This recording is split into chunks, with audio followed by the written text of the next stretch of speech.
نستعینه ونستغفره ونعوذ بالله من شرور أنفسنا ومن سيئات أعمالنا من يهده الله فلا مضل له ومن يضلل فلا هادي له وأشهد أن لا إله إلا الله وحده لا شريك له وأشهد أن محمدا عبده ورسوله يا أيها الذين آمنوا اتقوا الله حق تقاته ولا تموتن إلا وأنتم مسلمون يا أيها الناس اتقوا ربكم الذي خلقكم من نفس واحدة وخلق منها زوجها وبث منهما رجالا كثيرا ونساء واتقوا الله الذي تساءلون به والأرحام إن الله كان عليكم رقيبا يا أيها الذين آمنوا اتقوا الله وقولوا قولا سديدا يصلح لكم أعمالكم ويغفر لكم ذنوبكم ومن يطع الله ورسوله فقد فاز فوزا عظيما أما بعد فإن خير الحديث كتاب الله وخير الهدي هدي محمد صلى الله عليه وسلم وشر الأمور محدثاتها وكل محدثة بدعة وكل بدعة ضلالة وكل ضلالة في النار۔ الوافی بما فی الصحیحین نبی علیہ الصلاۃ والسلام کی ان احادیث پہ مشتمل کتاب ہے جو احادیث امام بخاری اور امام مسلم اپنی اپنی صحیح میں لے کر آئے ہیں۔ کتاب کے مؤلف نے ان احادیث کو اس انداز سے جمع کرنے کی کوشش کی ہے کہ ان احادیث میں کوئی تکرار نہ ہو، اور اس کتاب کو 10 مقاصد میں تقسیم کیا گیا ہے۔ ان میں سے تیسرا مقصد العبادات، یعنی کہ ان احادیث پہ مشتمل ہے جن کا تعلق عبادات سے ہے، اور اس مقصد کے نیچے کئی ایک کتب ہیں۔ ہم الحمدللہ 11ویں کتاب تک پہنچ چکے ہیں، یعنی کہ روزوں کے بارے میں کتاب، اور اس کتاب میں وہ احادیث آئی ہیں جن کا تعلق روزوں سے ہے، اور اس کتاب میں پھر کئی ایک فصلیں ہیں۔ ان میں سے چوتھی فصل ہے صیام التطوع، نفلی روزوں کے بیان کے بارے میں ہے، یعنی کہ اس فصل میں ان احادیث کا تذکرہ ہوگا جن احادیث کا تعلق نفلی روزوں سے ہے۔ تو اس میں پہلا باب صومہ صلی اللہ علیہ وسلم فی غیر رمضان، نبی صلی اللہ علیہ وسلم کا رمضان کے علاوہ دیگر مہینوں میں روزے رکھنا۔ حدیث نمبر 737 737 قاف۔ اس حدیث کو اپنی اپنی کتب میں جگہ دینے والے امام بخاری اور امام مسلم ہیں۔ عن عائشہ رضی اللہ عنہا قالت، ام المؤمنین عائشہ رضی اللہ عنہا سے روایت ہے، وہ کہتی ہیں کہ کان رسول اللہ صلی اللہ علیہ وسلم یصوم حتی نقول لا یفطر وَيُفْطِرُ حَتَّى نَقُولَ لَا يَصُومُ، کہ آپ صلی اللہ علیہ وسلم روزے رکھتے رہتے۔ یہاں پہ تذکرہ ہو رہا ہے نفلی روزوں کا، کہ آپ نفلی روزے رکھتے چلے جاتے، حَتَّى نَقُولَ، یہاں تک کہ ہم کہتے، لا یفطر، کہ آپ کوئی روزہ ترک نہیں کریں گے۔ نفلی روزے رکھنے پہ آتے تو رکھتے ہی چلے جاتے، حتیٰ کہ ہم کہتے، سوچتے، آپس میں کہتے کہ اب آپ کوئی بھی روزہ ترک نہیں کریں گے، کوئی ناغہ نہیں کریں گے۔ وَيُفْطِرْ حَتَّى نَقُولَ لَا يَصُومُ، اور آپ روزے ترک کر دیتے، کون سے؟ نفلی، یہاں تک کہ ہم کہتے لا یصوم، کہ اب آپ کوئی روزہ نہیں رکھیں گے۔ فَمَا رَأَيْتُ رَسُولَ اللَّهِ صلی اللہ علیہ وسلم اسْتَكْمَلَ صِيَامَ شَهْرٍ إِلَّا رَمَضَانَ، یہ جو تذکرہ ہوا ہے یہ آپ کے ان روزوں کا تذکرہ ہوا جو معمول سے ہٹ کر تھے، ورنہ سوموار کا روزہ، جمعرات کا روزہ وہ تو آپ بڑے اہتمام سے رکھتے تھے، اور ایسے ہر مہینے 3 روزے آپ رکھا کرتے تھے۔ لیکن یہ روزے جو ان کے علاوہ ہیں، سوموار کے علاوہ، جمعرات کے علاوہ، تو وہ جو ہیں رکھنے پہ آتے تو رکھتے ہی چلے جاتے، اور اگر ناغہ کرنے پہ آتے تو کثرت سے ناغہ بھی کر لیتے۔ فما رأيت رسول اللہ صلی اللہ علیہ وسلم استکمل صیام شہر الا رمضان، میں نے نبی علیہ الصلوۃ والسلام کو نہیں دیکھا. یہ کون کہہ رہی ہیں؟ جناب عائشہ ام المؤمنین عائشہ فرما رہی ہیں میں نے نبی علیہ الصلوۃ والسلام کو نہیں دیکھا کہ آپ نے کسی بھی مہینے کے روزے مکمل طور پہ رکھے ہوں سوائے رمضان کے. یعنی کہ رمضان کے روزے تو فرض تھے تو 30 کے 30 رکھتے، 29 کے 29 رکھتے، لیکن جو رمضان کے علاوہ دیگر مہینے ہیں ان میں آپ پورے کے پورے مہینے کے روزے رکھتے ہوں، ایسا میں نے نہیں دیکھا. یہ کون کہہ رہی ہیں؟ جناب عائشہ کہہ رہی ہیں. کہتی ہوں وما رأیتہ اکثر صیاما منہ فی شعبان، اور میں نے آپ کو شعبان کے مہینوں سے بڑھ کر کسی اور مہینے میں روزے رکھتے ہوئے نہیں دیکھا. یعنی کہ جتنے روزے آپ شعبان میں رکھتے تھے اتنے روزے آپ کسی اور نفلی مہینے میں نہیں رکھتے تھے. اب یہاں پہ ایک دو مسئلے ہیں جن پہ ہم غور کریں گے. پہلا مسئلہ یہ ہے کہ جناب عائشہ کی اس حدیث کا مطلب یہ ہوا کہ نبی علیہ الصلوۃ والسلام رمضان کے علاوہ کسی بھی مہینے کے روزے پورے نہیں رکھتے تھے. کسی مہینے میں آپ 10 رکھتے ہوں گے، کسی میں 15، کسی میں 20، کسی میں 25، کسی میں 28، لیکن 29 کے 29 رکھیں، 30 کے 30 رکھیں، ایسا نہیں ہوتا تھا. اور یہ بھی فرما رہی ہیں کہ جس مہینے میں آپ نے رمضان کے بعد سب سے بڑھ کر روزے رکھے ہیں وہ کون سا مہینہ تھا؟ شعبان. اچھا، یہاں پہ ایک مسئلہ تو یہ ہے کہ شعبان کا اتنا اہتمام کیوں؟ تو اس بارے میں امام احمد رحمہ اللہ حدیث روایت کرتے ہیں اسامہ بن زید رضی اللہ تعالیٰ عنہ سے. وہ کہتے ہیں کہ میں نے نبی علیہ الصلوۃ والسلام سے کہا کہ میں نے آپ کو کسی مہینے میں اتنے روزے رکھتے ہوئے نہیں دیکھا جتنے روزے آپ شعبان میں رکھتے ہیں. گویا کہ اسامہ بن زید پوچھنا چاہ رہے ہیں کہ اس میں حکمت کیا ہے، اس کا سبب کیا ہے. تو آپ نے فرمایا یہ ایسا مہینہ ہے جو رجب اور رمضان کے درمیان میں ہے، اور عام طور پہ لوگ اس مہینے کے معاملے میں غفلت کا مظاہرہ کرتے ہیں، لاپرواہی کا مظاہرہ کرتے ہیں، اس کو اہمیت نہیں دیتے. اور فرمایا جب کہ یہ وہ مہینہ ہے جس میں اللہ رب العزت کی طرف اعمال لے جائے جاتے ہیں، اللہ کے سامنے اعمال پیش ہوتے ہیں. اس حدیث کو شیخ البانی رحمہ اللہ نے حسن درجے کی قرار دیا، قابل قبول حدیث ہے. تو اس سے پتہ چلا کہ آپ شعبان کا اہتمام کیوں کرتے تھے، کیونکہ شعبان کے مہینے میں عام طور پہ لوگ غفلت کا مظاہرہ کرتے ہیں اور اس مہینے میں عبادت کا اتنا اہتمام نہیں کرتے فرض عبادات کے علاوہ. تو آپ اس مہینے کا اہتمام کرنے لگے اور اس میں کثرت سے آپ نے نفلی روزے رکھے. اور دوسرا سبب یہ بتایا کہ اس مہینے میں ہمارے اعمال اللہ کے سامنے پیش ہوتے ہیں، تو گویا کہ آپ چاہتے ہیں کہ آپ کے اعمال پیش ہوں تو ان میں آپ کے روزوں کا بھی تذکرہ موجود ہو. دوسرے نمبر پہ مسئلہ یہ رہے گا کہ جناب عائشہ نے تو کہہ دیا کہ اللہ کے رسول علیہ السلام نے رمضان کے علاوہ کسی بھی مہینے کے روزے مکمل طور پہ نہیں رکھے، لیکن امام ابو داؤد روایت کرتے ہیں ام سلمہ رضی اللہ تعالیٰ عنہا سے. جناب عائشہ بھی آپ کی وائف ہیں، ہماری ماں ہیں، ام سلمہ بھی آپ کی وائف ہیں، بیگم اور ہماری ماں ہیں. اور یہ حدیث ام سلمہ کی جو بیان کرنے لگا ہوں اس کو شیخ البانی رحمہ اللہ نے صحیح قرار دیا ہے، اور اس کا نمبر ہے 2336 2336.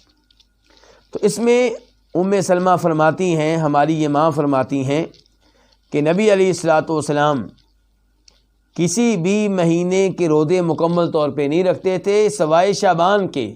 شعبان کے روزے مکمل طور پہ رکھتے، یہاں تک کہ شعبان اور رمضان کو ایک کر دیتے، یعنی کہ درمیان میں ناغا کوئی نہ ہوتا. شعبان کے مسلسل روزے رکھتے چلے جاتے، اوپر سے رمضان آ جاتا، رمضان کے شروع کر دیتے، یعنی کہ ناغا نہیں کرتے تھے. اب یہاں پہ ایک مسئلہ تو یہ ہے کہ جناب عائشہ کہہ رہی ہیں کہ آپ نے کسی بھی مہینے کے مکمل طور پہ روزے نہیں رکھے، کثرت سے رکھے ہیں لیکن مکمل کے مکمل رکھے ہوں ایسا نہیں ہے. ام سلمہ کہہ رہی ہیں کہ آپ نے شعبان کے مکمل طور پہ رکھے ہیں. تو اب اس کا کیا حل ہے؟ اس کا ایک حل تو یہ ہے، اور یہ وہ حل ہے جس کو سعودی عرب کے مشہور و معروف عالم دین مفتی اعظم شیخ ابن باز رحمہ اللہ نے اختیار کیا، جو کہ اب فوت ہو چکے ہیں. وہ کہتے ہیں کہ ام سلمہ بھی غلط نہیں کہہ سکتی، جناب عائشہ کی بات بھی غلط نہیں ہے، دونوں اپنی جگہ پہ ٹھیک کہہ رہی ہیں۔ تو کیا مطلب ہوگا؟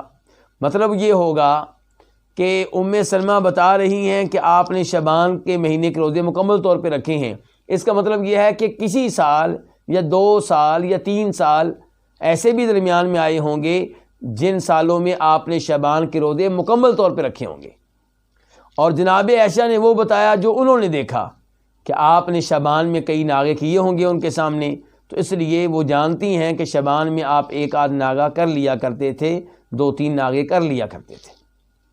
تو دونوں کی بات اپنی جگہ پہ صحیح ہے، اور یہ یعنی کہ 2 احادیث کو اس انداز سے سمجھنا، یہ توفیق اللہ اس کو دیتے ہیں جو صحیح معنوں میں اللہ اور اللہ کے رسول علیہ الصلوۃ والسلام پہ ایمان لانے والا ہو، جو قرآن پہ بھی اور صحیح حدیث پہ ایمان لانے والا ہو۔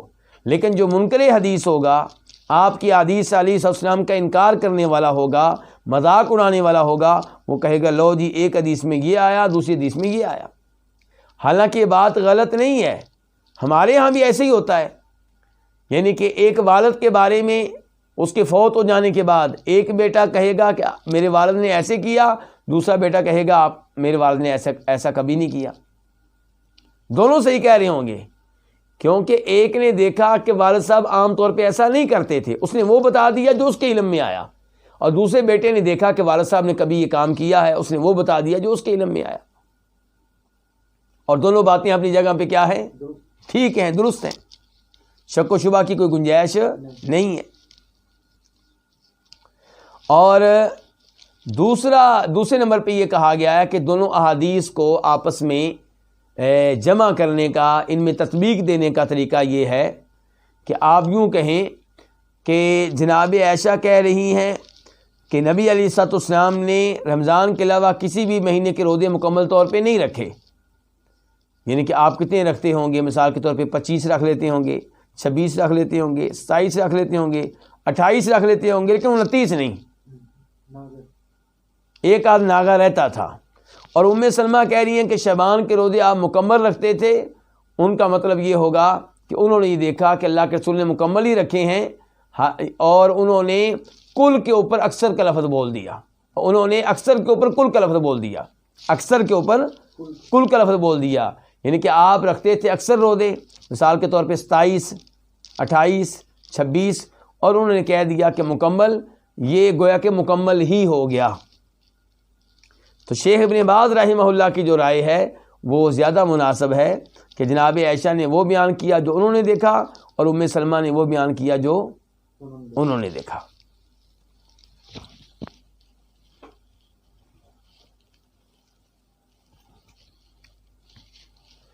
اس کے بعد یہاں پہ ایک سوال اور اٹھے گا، وہ یہ کہ کئی احادیث سے پتہ چلتا ہے کہ نبی علیہ الصلوۃ والسلام نے رمضان کے استقبال کے طور پہ روزے رکھنے سے روکا ہے، کہ آپ رمضان سے پہلے 29 شعبان کا روزہ رکھیں یا 28 کا رکھیں استقبال کے طور پہ، اور یہاں پہ یہ ہے کہ اللہ کے رسول علیہ السلام پورے شعبان کے روزے رکھتے تھے، تو دونوں میں کوئی تعارض یا تناقض یا تضاد نہیں ہے۔ ایک آدمی ہے جو پورے شعبان کے روزے رکھ رہا ہے یا شعبان میں کثرت سے روزے رکھ رہا ہے، وہ اگر 28 کا رکھ رہا ہے تو اس لیے نہیں کہ رمضان آ رہا ہے، وہ پہلے سے رکھتا چلا آ رہا ہے، اور ایک وہ آدمی ہے جو پہلے نہیں رکھتا، اب کہتا ہے رمضان آنے والا ہے، چلیں جی رمضان سے پہلے ہی رمضان کی تیاری شروع کر دیتے ہیں، استقبال کرتے ہیں، 29 کا رکھیں گے، 28 کا رکھیں گے، تو یہ غلط ہے۔ استقبال رمضان کے طور پر روزہ رکھیں گے تو منع ہے۔ انہی ایام کا روزہ اگر آپ کسی اور وجہ سے رکھتے ہیں، اس وجہ سے رکھتے ہیں کہ وہ سوموار ہے اور آپ پہلے سے سوموار کا روزہ رکھتے ہیں، یا 29 تاریخ جمعرات ہے اور آپ پہلے سے جمعرات کا روزہ رکھتے ہیں، یا آپ ایک دن چھوڑ کے ایک دن روزہ رکھتے ہیں اور جمعرات کا دن وہ دن بن رہا ہے جو دن آپ کے روزے کا ہے اور یہی 29 تاریخ ہے، تو اس میں کوئی حرج نہیں ہے۔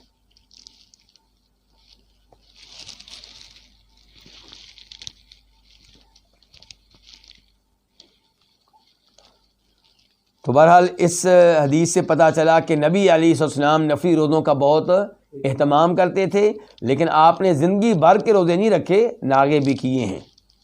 اور دوسرے نمبر پہ یہ کہ آپ نے شعبان کے مہینے میں روزوں کا بہت زیادہ اہتمام کیا ہے۔ اب باب نمبر 2، باب النہی عن صوم الدہر، پوری زندگی کے روزے رکھنے کی ممانعت، الدہر پورے زمانے کی، پوری زندگی کے روزے رکھنے کی ممانعت، یعنی کہ کوئی آدمی کہے کہ میں زندگی بھر روزہ رکھوں گا تو یہ ممنوع ہے، اس کی اجازت نہیں ہے۔ آپ دیکھ لیں کہ عبادت کرنے کے سلسلے میں بھی پابندیاں ہیں۔ یہی پیغام دیتے ہیں ہم اپنے ان بھائیوں کو جو کئی بدعات کا ارتکاب کرتے ہیں، یہ سوچ کر کہ ہم تو نیکی کا کام کر رہے ہیں۔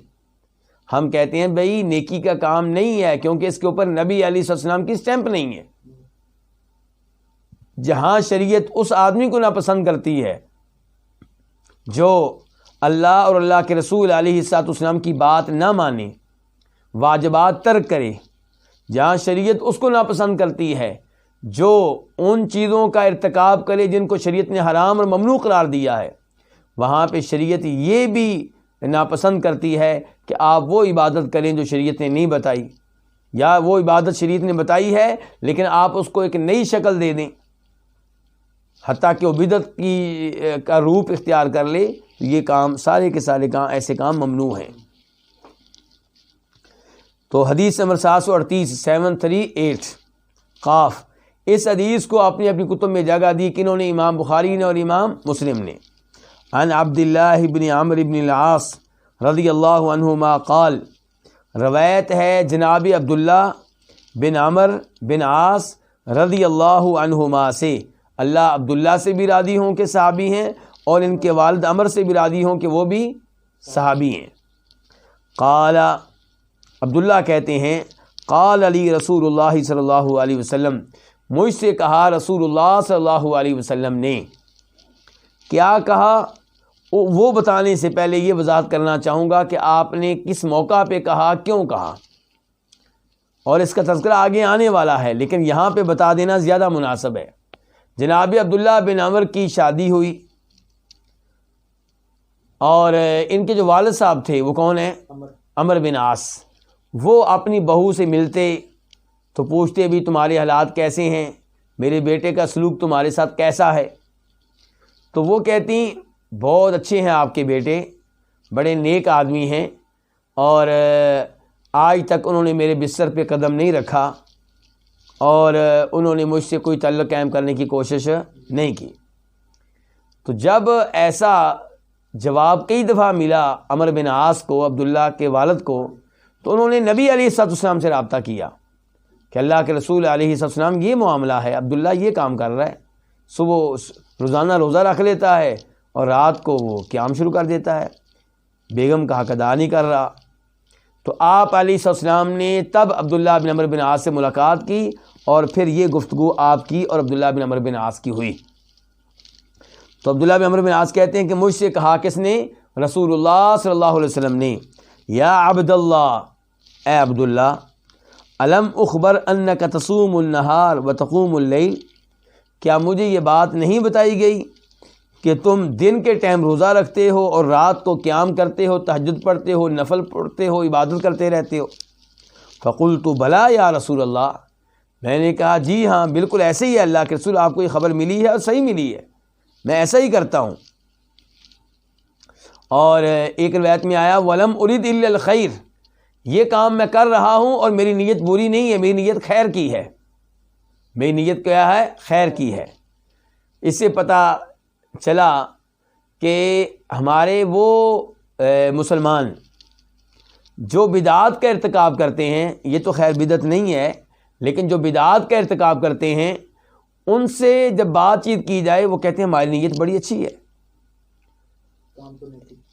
عید میلاد النبی صلی اللہ علیہ وسلم منانے والے لوگوں سے آپ پوچھیں، وہ کہیں گے یہ ہماری محبت ہے اللہ کے رسول علیہ السلام سے، اور تم محبت نہیں کرتے ہو، اسی لیے تمہیں خوشی نہیں ہے آپ کے یوم ولادت کی۔ تو اس قسم کا جواب دیا یہاں پہ عبداللہ بن عمر نے کہ میں دن کے ٹائم روزہ رکھتا ہوں، رات کو عبادت کرتا رہتا ہوں، تو میری نیت کوئی بری نیت نہیں، میری نیت اچھی نیت ہے۔ قال، تو آپ نے کہا فلا تفعل، یہ کام نہ کرو۔ اور ایک روایت میں آتا ہے کہ آپ نے کہا اگر تم یہ کام ایسے ہی کرتے رہے تو تمہاری آنکھوں میں گڑے پڑ جائیں گے اور تمہاری جان کمزور ہو جائے گی، جسم کمزور ہو جائے گا، اس کے بعد آپ نے کہا فلا تفعل، یہ کام نہ کرو، صم و افطر، روزے بھی رکھا کرو، و افطر، اور روزوں کا ناغہ بھی کیا کرو، وقم و نم، رات کو قیام بھی کیا کرو، ونم، اور رات کو نیند بھی پوری کیا کرو، دونوں کام کرو۔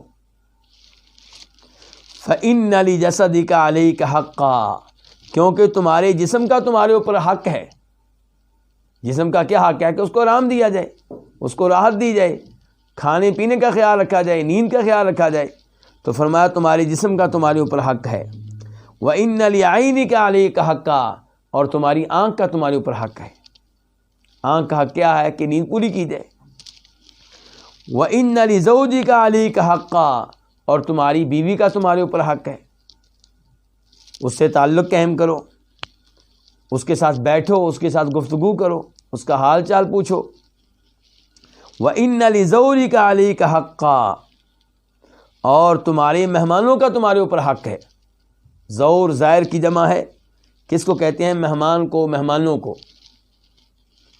وَإِنَّ بِحَسْبِكَ أَن تَصُومَ كُلَّ شَهْرٍ 3 أَيَّامٍ، یقیناً تمہارے لیے اتنا کافی ہے کہ تم ہر مہینے 3 دن کے روزے رکھ لو، ہر مہینے 3 دن۔ اور شریعت کا اصول ہے کہ ایک نیکی پہ کتنا ثواب ملتا ہے؟ 10 نیکیوں کا۔ تو 3 روزے کتنے ہو گئے؟ پورے مہینے کے روزے ہو گئے، 30 دن کے روزے ہو گئے۔ تو ہر مہینے آپ 3 دن کا روزہ رکھیں تو گویا کہ آپ نے پوری زندگی کے روزے رکھے ہیں، اجر و ثواب کے لحاظ سے، حقیقت کے لحاظ سے نہیں۔ فرمایا فَإِنَّ لَكَ بِكُلِّ حَسَنَةٍ 10 أَمْثَالِهَا، یقیناً تمہارے لیے ہر نیکی کے بدلے میں 10 امثالیہ، اس جیسی 10 نیکیاں ہوں گی۔ یعنی کہ نیکی تم 1 کرو گے، روزہ 1 رکھو گے، ثواب تمہیں 10 کا ملے گا۔ فَإِنَّ ذَلِكَ صِيَامُ الدَّهْرِ كُلِّ، یقیناً یہ ساری زندگی کے روزے ہو جائیں گے۔ اگر تم ہر مہینے 3 روزے رکھتے رہو تو کیا ہو جائے گا؟ ساری زندگی کے روزے ہو جائیں گے۔ اب نبی علیہ الصلوۃ والسلام کے الفاظ ختم ہو گئے، اور اب کہتے ہیں عبداللہ بن عمرو بن عاص، فشددت فشدد علیہ، تو میں نے سختی کی، کس کے اوپر؟ اپنے اوپر، تو میرے اوپر سختی ڈال دی گئی۔ یعنی کہ اللہ کے رسول علیہ السلام تو مجھے بتاتے رہے آسان راستہ، 1 مہینے میں 3 روزے رکھ لو، لیکن میں نے کیا کہا؟ نہیں، میں زیادہ رکھوں گا۔ تو میں نے اپنے اوپر سختی کی تو میرے اوپر پھر سختی کر دی گئی۔ کہتے ہیں میں نے کہا یا رسول اللہ انی اجد قوہ، میں قوت پاتا ہوں، طاقت پاتا ہوں، یعنی کہ میں 1 مہینے میں 3 سے کہیں زیادہ روزے رکھنے کی طاقت پاتا ہوں۔ قال، آپ نے کہا فصم صیام نبی اللہ داود علیہ السلام ولا تزد علیہ، کہ اگر ایسا ہے کہ تم میں طاقت زیادہ ہے روزے رکھنے کی تو تم اللہ کے نبی داود علیہ السلام کے روزے رکھ لو، ولا تزد علیہ، اور اس پہ اضافہ نہ کرو۔ قلت، میں نے کہا وما کان صیام نبی اللہ داود علیہ السلام، اللہ کے نبی داود علیہ السلام کے روزے کیا تھے، کیسے تھے، کس طرح تھے؟ قال، آپ نے کہا نصف الدہر، آدھی زندگی کے روزے۔ انہوں نے روزے کتنے رکھے ہیں؟ وہ کیسے؟ 1 روزہ رکھتے اور 1 ناغہ کر لیتے، تو گویا کہ اگر ان کی عمر 50 سال ہے تو 25 سال انہوں نے روزے رکھے ہیں، یعنی کہ جوان ہونے کے بعد۔ فکان عبداللہ یقول بعد ما کبر، تو عبداللہ، اب نبی علیہ السلام نے تجویز پیش کی، پہلی تجویز آپ کی کیا تھی کہ 1 مہینے میں کتنے روزے رکھو؟ 3، گویا کہ 10 دنوں کے بعد 1 روزہ ہو جائے گا۔ جب عبداللہ بن عمر نے اصرار کیا کہ میں اس سے کہیں زیادہ روزے رکھ سکتا ہوں، تو پھر آپ نے کہا داود علیہ السلام کے روزے رکھ لو، 1 دن رکھو اور 1 دن چھوڑ دو، ان کے 1 مہینے میں کتنے روزے ہو گئے؟ 15، 14۔ تو اب یہ اسی انداز سے روزے رکھتے رہے، 1 روزہ رکھ لیا اور 1 ترک کر دیا۔ جب بوڑھے ہو گئے تو اس عمل پہ ہمیشگی کرنا مشکل ہو گیا۔ اب وہ چاہتے ہیں کہ، اب وہ کہہ رہے ہیں کہ کاش میں نے نبی علیہ السلام کی بات مان لی ہوتی اور رخصت قبول کر لی ہوتی، اور تو آج مجھے مشکل کا سامنا نہ کرنا پڑتا۔ اب ہو سکتا ہے آپ کے ذہن میں سوال آئے، بھئی اس میں کون سا مسئلہ ہے؟ اگر اب آپ بوڑھے ہو چکے ہیں، نہیں رکھ سکتے 15، تو اب آپ 3 رکھنے شروع کر دیں۔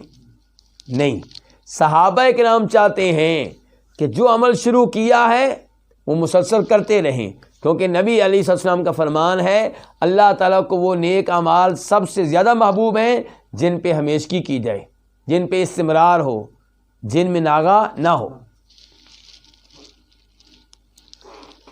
تو فکان عبداللہ یقول بعد ما کبیر، تو عبداللہ کہا کرتے تھے بوڑھے ہو جانے کے بعد، کیا کہا کرتے تھے؟ یا لیتنی، اے کاش، قبلتو، میں نے قبول کر لی ہوتی، رخصت النبی، نبی علیہ والسلام کی رخصت۔ اور مسلم شریف میں باقاعدہ وضاحت ہے، کہتے ہیں کہ میں نے 3 دن روزہ رکھنے کی وہ رخصت قبول کر لی ہوتی جو اللہ کے رسول نے بتائی تھی، تو یہ مجھے میرے گھر والوں سے، اہل و عیال سے اور میرے مال سے زیادہ محبوب ہوتا۔ تو یہ حدیث اپنے اختتام کو پہنچی، لیکن اس حدیث میں کچھ اور الفاظ بھی دیگر روایات میں آئے ہیں، تو وہ آپ کے سامنے رکھیں گے، پھر غور کریں گے اس حدیث کے اوپر۔ وفی روایت لہما، اور ان دونوں کی ایک روایت میں ہے، کن دونوں کی ایک روایت میں؟ نہیں، بخاری اور مسلم کی ایک روایت میں۔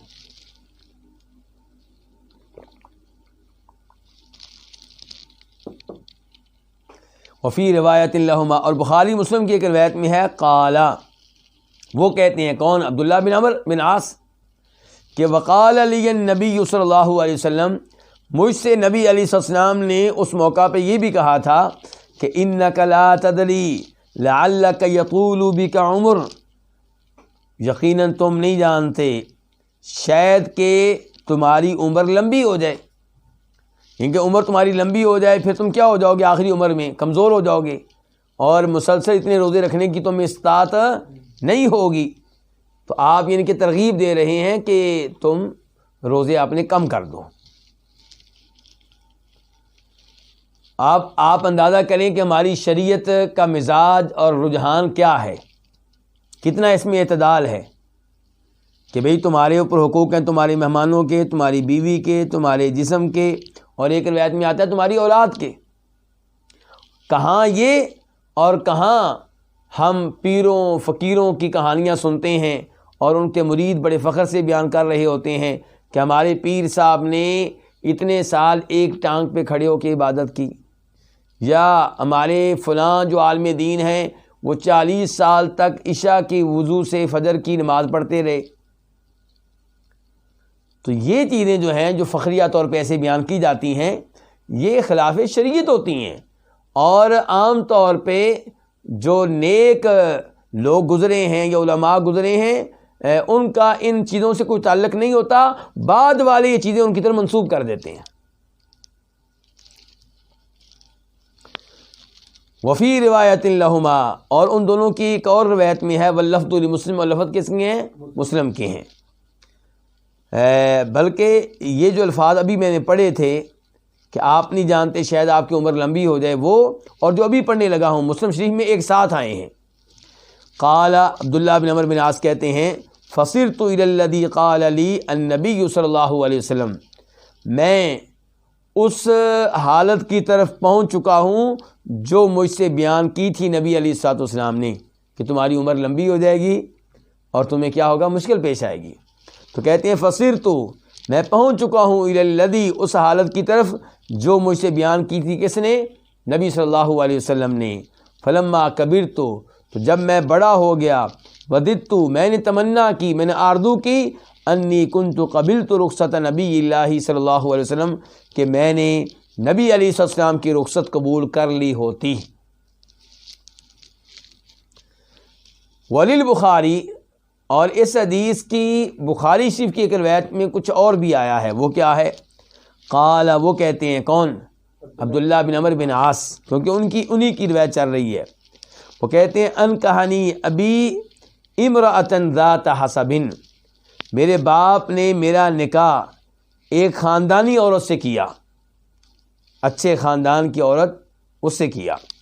فکان یتعاہد کنتہ، تو وہ اپنی بہو کی خبر گیری کرتے رہتے تھے، یعنی کہ ان سے سلام دعا کرتے رہتے، حالات پوچھتے رہتے۔ فیسألھا، چنانچہ وہ ان سے سوال کرتے ہیں، عن بعلیھا، وہ اپنی بہو سے سوال کرتے ہیں، عن بعلیھا، اس کے خاوند کے بارے میں، تمہارا خاوند تمہارے ساتھ کیسا جا رہا ہے، ان کے میرا بیٹا عبداللہ تمہارے ساتھ کیسا جا رہا ہے. فتقول، تو وہ کہتی، کون؟ وہ بہو، نعم الرجل من رجل، کتنا اچھا آدمی ہے عبداللہ، کتنا اچھا آدمی ہے، لم یطأ لنا فراشا، اس نے ہمارے بستر پہ قدم رکھ کے نہیں دیکھا، اس نے ہمارے بستر پہ کوئی قدم نہیں رکھا، اس نے ہمارے بستر کو روندا تک نہیں ہے. ولم یفتش لنا کنفا، کنفن ساتر کے معنی میں ہے، اور اس نے ہمارا پردہ کھول کر نہیں دیکھا. ولم یفتش لنا کنفن، اور اس نے ہمارا پردہ جو ہے وہ کھول کر نہیں دیکھا، اس کی پڑتال نہیں کی، یعنی کہ کوئی دلچسپی نہیں لی ہم میں اور ہمارے جسم میں، ہمارے لباس میں کوئی دلچسپی نہیں لی. منذ اتیناہ، جب سے ہم اس کے پاس آئے ہیں، جب سے شادی ہوئی ہے تب سے یہ صورتحال ہے. فلما طال ذلك علیہ، تو جب یہ چیز عمرو بن عاص پہ طویل گزری، دراز گزری، یعنی کہ دیکھا کہ تو بھائی عبداللہ تو باز ہی نہیں آ رہا، شادی ہوئے ایک عرصہ ہو گیا ہے، بیوی کو اس کا حق ہی نہیں دے رہا. فلما طال ذلك علیہ، تو جب وہ اب ان کا صبر جو ہے ختم ہو گیا، تو ذکر علی نبی صلی اللہ علیہ وسلم، تو انہوں نے تذکرہ کیا کس سے؟ نبی صلی اللہ علیہ وسلم سے. فقال، تو آپ نے کہا، القنی بہ، مجھے اس سے ملاؤ، القنی، مجھے ملاؤ بھی اس سے. فلقیتہ بعد، تو میں آپ سے اس کے بعد ملا. یہ کون کہہ رہے ہیں؟ عبداللہ بن عمر کہہ رہے ہیں کہ میں پھر آپ سے اس کے بعد ملا. فقال، تو آپ نے کہا، کیف تصومون، تم کیسے روزے رکھتے ہو؟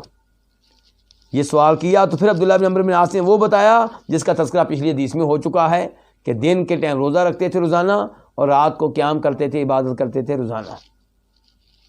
تو پھر آپ نے ان کی تربیت کی.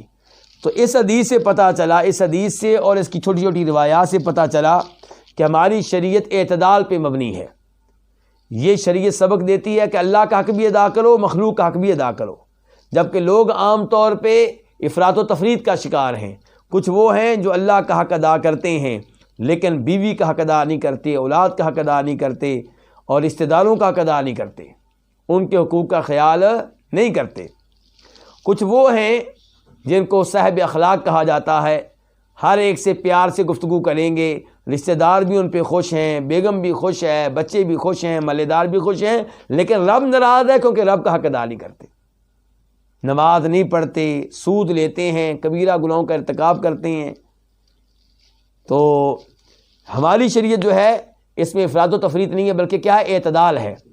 اللہ کا حق بھی ادا کریں اور اللہ کے ساتھ ساتھ اپنی بیوی بچوں کا حق بھی ادا کریں.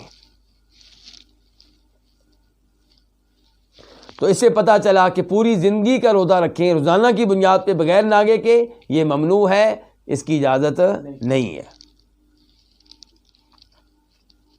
اور یہ بھی پتہ چلا کہ ہر مہینے 3 دن کے روزے رکھیں تو ثواب کے لحاظ سے ایسا ہے گویا کہ آپ نے پورے مہینے کے روزے رکھے ہیں، اور اس انداز سے ہر مہینے رکھیں گے تو گویا کہ پوری زندگی کے رکھیں. دیکھیں اللہ کا فضل و کرم، اللہ کی رحمت. نمازوں کی طرف آ جائیں تو 5 نمازیں فرض کر دی گئیں، ثواب کتنی کا ملے گا؟ 50 کا. روزوں کی طرف آ جائیں تو 3 روزے رکھیں گے، ثواب ملے گا پورے مہینے کے روزے رکھنے کا. اور اس حدیث سے بھی پتہ چلا کہ آپ جو نیکی شروع کریں اس پہ مسلسل عمل کیا کریں، ناگا کرنے سے گریز کریں. اللہ کو وہ اعمال زیادہ محبوب ہوتے ہیں جن پہ ہمیشگی کی جائے. اسی لیے تو آپ عبداللہ بن عمر بن عاص سے کہہ رہے تھے کہ بڑھاپے میں تم یہ کام نہیں کر سکو گے. مطلب یہ ہے کہ جو عمل کرو گے اس کے اوپر ہمیشگی کرنی ہے، اور بڑھاپے میں تم سے یہ عمل نہیں ہو سکے گا.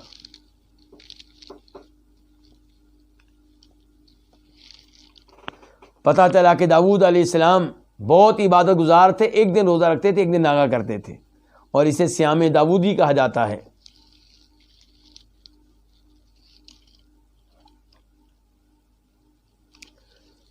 اور یہ پتہ چلا کہ جب عبداللہ بن عمر بن عاص نے اپنی بیوی کو نظر انداز کیا تو نبی علیہ السلام تک اطلاع پہنچی، تو آپ نے اس معاملے میں خاموشی اختیار نہیں کی.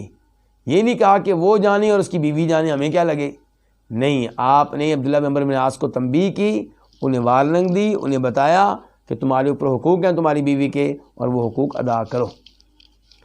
تو عمرو بن عاص اس کے بعد رب کا حق بھی ادا کرتے تھے اور اپنی وائف اور بیوی کا بھی حق ادا کرتے تھے۔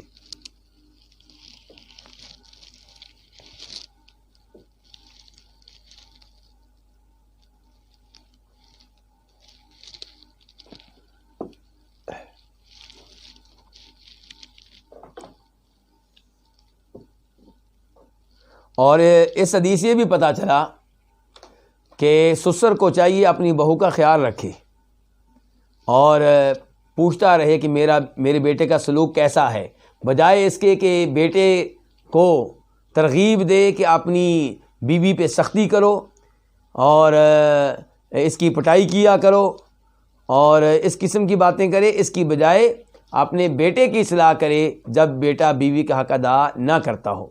البتہ اگر لڑکی ایسی ہے جو کبیرہ گناہوں کا ارتکاب کرتی ہے، اللہ کی ناشکری کرتی ہے، تو پھر اس سے وہ معاملہ کیا جا سکتا ہے جو ابراہیم علیہ السلام نے کیا تھا، اپنی بہو کے ساتھ پیغام دے دیا تھا اپنے بیٹے کو کہ اپنی چوکھٹ تبدیل کرو۔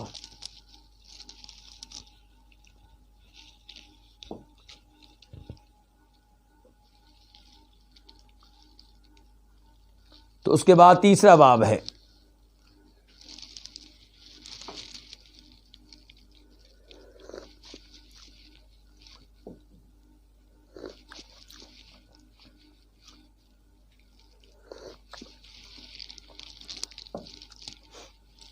تیسرا باب النہی عن صوم یومی العیدین، باب النہی عن صوم یومی العیدین، کہ دونوں عید کے ایام کے روزے رکھنے کی ممانعت۔ عیدیں کتنی ہوتی ہیں؟ دو، عید الفطر اور عید الاضحیٰ۔ تو نبی علیہ السلام نے ان دو عیدوں کے موقع پہ روزہ رکھنے سے کیا کیا ہے؟ منع کیا ہے۔ اس سے پتہ چلا کہ اسلام میں دو عیدیں ہیں، اگر زیادہ عیدیں ہوتی تو آپ فرماتے کہ جب بھی عید آئے، کوئی بھی عید آئے، اس دن روزہ نہیں رکھنا، کیونکہ عید کے دن روزہ رکھنا درست نہیں ہے۔ لیکن اسلام میں عیدیں دو ہی ہیں، تیسری کوئی عید نہیں ہے، تو اس لیے آپ نے ان دو عیدوں کے موقع پہ روزہ رکھنے سے منع کیا ہے۔ اور اس سے پتہ چلا کہ عید کے دن روزہ رکھنا درست نہیں ہے، جبکہ نبی علیہ السلام اپنے یوم ولادت کے موقع پہ ہر ہفتے کیا کرتے تھے؟ روزہ رکھتے تھے۔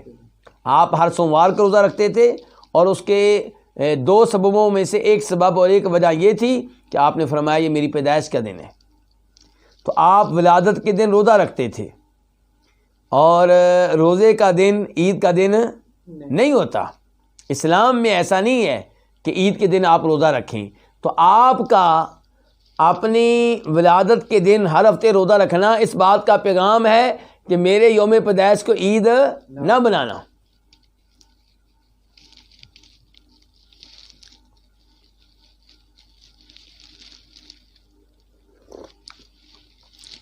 حدیث نمبر 739 739 میم، اس حدیث کو اپنی کتاب میں جگہ دینے والے امام کا نام کیا؟ امام مسلم۔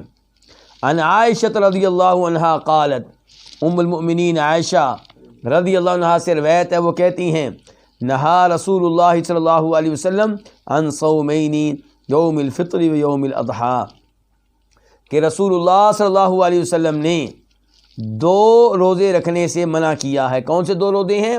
فرمایا ایک عید الفطر کے دن کا روزہ اور ایک عید الاضحیٰ کے دن کا روزہ۔ تو ان دو دنوں میں روزہ رکھنے کی اجازت نہیں ہے، کیونکہ یہ عید کے دن ہے۔ بلکہ علماء کرام نے یہاں تک لکھا ہے کہ اگر کسی نے منت مانی ہو، مثال کے طور پہ منت مانی گئی ہے کہ میرا بیٹا گم ہو گیا ہے، وہ جس دن آئے گا اس دن کا میں روزہ رکھوں گا۔ اب بیٹا پہنچا ہے کس دن؟ عید والے دن، تو کیا اس دن روزہ رکھیں گے؟ حالانکہ منت کا روزہ فرض ہوتا ہے، نظر کا روزہ رکھنا فرض ہوتا ہے، لیکن رکھنے کی اجازت نہیں ہے، کیونکہ یہ کون سا دن ہے؟ عید کا دن ہے۔ یہ روزہ آپ کسی اور دن رکھیں گے۔ تو عید الفطر کے موقع پہ، عید الاضحیٰ کے موقع پہ روزہ رکھنے کی اجازت نہیں ہے۔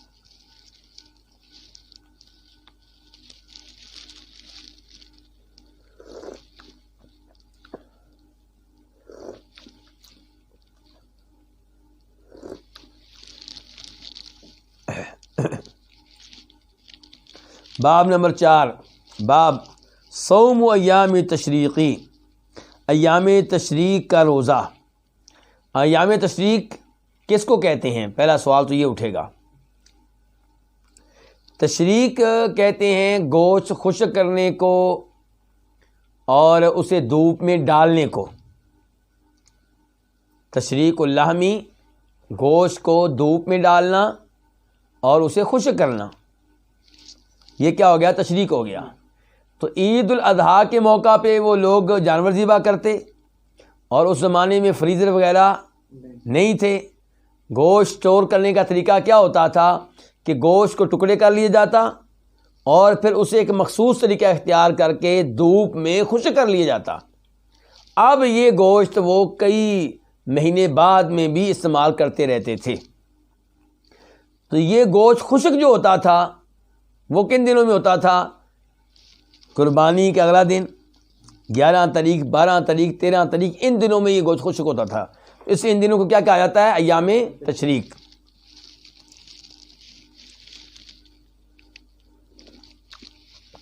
تو یہاں پہ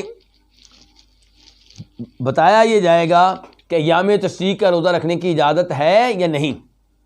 عید الفطر کا روزہ رکھنے کی اجازت نہیں ہے، عید الاضحیٰ کے دن روزہ رکھنے کی اجازت نہیں ہے، لیکن عید الاضحیٰ کے بعد جو اگلا دن ہے 11، 12، 13 ایام تشریق، کیا ان کے روزے رکھ سکتے ہیں؟ تو اس بارے میں حدیث نمبر 740 740 خواہ اس حدیث کو اپنی کتاب میں جگہ دینے والے امام کون ہیں؟ امام بخاری۔ عن عائشہ وعن ابن عمر رضی اللہ عنہم قال، روایت ام المؤمنین عائشہ سے اور جناب عبداللہ بن عمر سے، قال وہ دونوں کہتے ہیں، لم یرخص فی ایام تشریقی ان یصومنا الا لمن لم یجد الہدیہ، کہ ایام تشریق کا روزہ رکھنے کی رخصت نہیں دی گئی، یعنی کہ ایام تشریق کا روزہ رکھنے کی رخصت نہیں دی گئی الا لمن لم یجد الہدیہ، سوائے اس آدمی کو جو قربانی کرنے کی استطاعت نہیں رکھتا۔ اس کا کیا مطلب ہے یہ بھی سمجھتے ہیں۔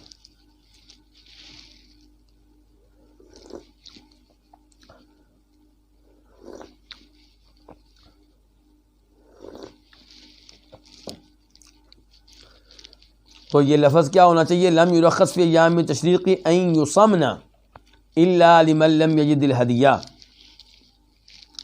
کہ ایام تشریق میں روزہ رکھنے کی رخصت نہیں دی گئی سوائے اس آدمی کو جو قربانی کرنے کی استطاعت نہیں رکھتا اور وہ حج کر رہا ہے۔ کیا کر رہا ہے؟ حج کر رہا ہے۔ کون سا؟ عمرے والا حج۔ ایک ہوتا ہے وہ حج جو عمرے کے بغیر ہو، یعنی کہ پہلے کبھی آپ نے عمرہ کیا ہوا ہے لیکن اس سفر میں آپ عمرہ نہیں کر رہے، صرف حج کر رہے ہیں، اس کو کہتے ہیں حج افراد۔ اور ایک ہوتا ہے حج قران، کہ آپ حج کے دنوں میں، حج کے مہینوں میں مکہ آئیں اور اپنے میقات سے آپ جب نیت کریں تو ایک ساتھ نیت کریں، حج کی بھی عمرے کی بھی، اس کو کیا کہتے ہیں؟ حج قران۔ یہاں پہ حج عمرہ دونوں ہوں گے لیکن درمیان میں کوئی وقفہ نہیں ہوگا، درمیان میں آپ احرام نہیں کھولیں گے۔ تو حج قران کرنے والے پہ واجب ہے کہ قربانی کرے۔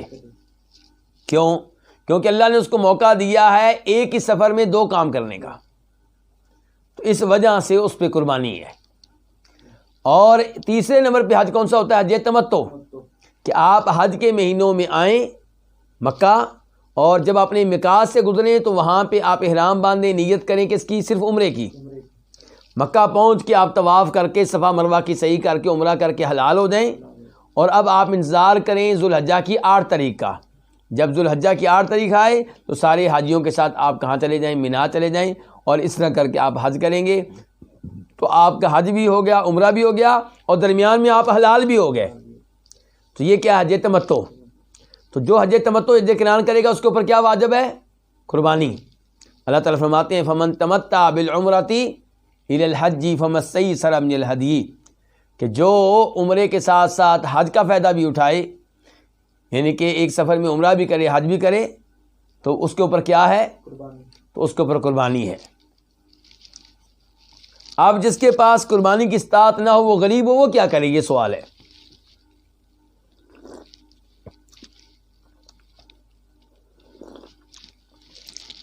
اس کے بارے میں اللہ تعالیٰ فرماتے ہیں قرآن حکیم میں سورہ بقرہ میں آیت نمبر 196 میں 196 کہ فَمَن لَّمْ یَجِدْ، جو قربانی کرنے کی استطاعت نہ رکھتا ہو، جو قربانی نہ کر سکتا ہو، فَصِيَامُ ثَلَاثَةِ أَيَّامٍ فِي الْحَجِّ، تو وہ 3 روزے حج کے دوران رکھے گا، وَسَبْعَةٍ إِذَا رَجَعْتُمْ، اور 7 روزے تب رکھے گا جب اپنے گھر واپس آ جائے گا، اپنے ملک واپس آ جائے گا۔ تو جو قربانی کرنے کی استطاعت نہ رکھتا ہو، حج تمتع حج قران کر رہا ہو، اس کے لیے کیا ہے پھر 10 روزے ہیں۔ 3 کب رکھے گا؟ حج میں، اور 7 کب رکھے گا؟ حج کے بعد اپنے گھر میں پہنچ کے۔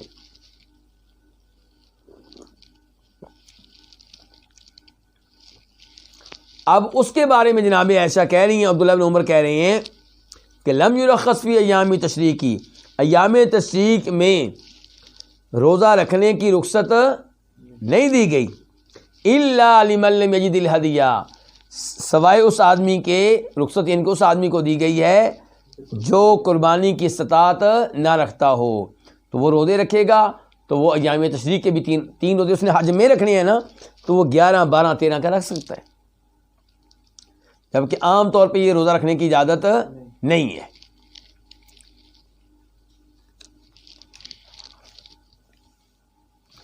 اس کے بعد حدیث نمبر 741 741 میم، اس حدیث کو اپنی کتاب میں جگہ دینے والے امام کا نام کیا؟ امام مسلم۔ عن نبیشۃ الہذلی، روایت ہے نبیشہ الہذلی سے۔ نبیشہ کا پورا نام کیا ہے؟ نبیشہ بن عبداللہ بن عمر بن عتاب، یہ ہیں نبیشہ الہذلی۔ قال، وہ کہتے ہیں قال رسول اللہ صلی اللہ علیہ وسلم ایام التشریق ایام اکل و شرب، ایام تشریق جو ہیں 11، 12، 13، یہ دن کھانے پینے کے ہیں۔ یہ کون سے دن ہیں؟ کھانے پینے کے۔ قربانی کے جانور ذبح کریں، گوشت کھائیں، دیں، لیں، اور اس کے علاوہ بھی پیتے بھی رہیں۔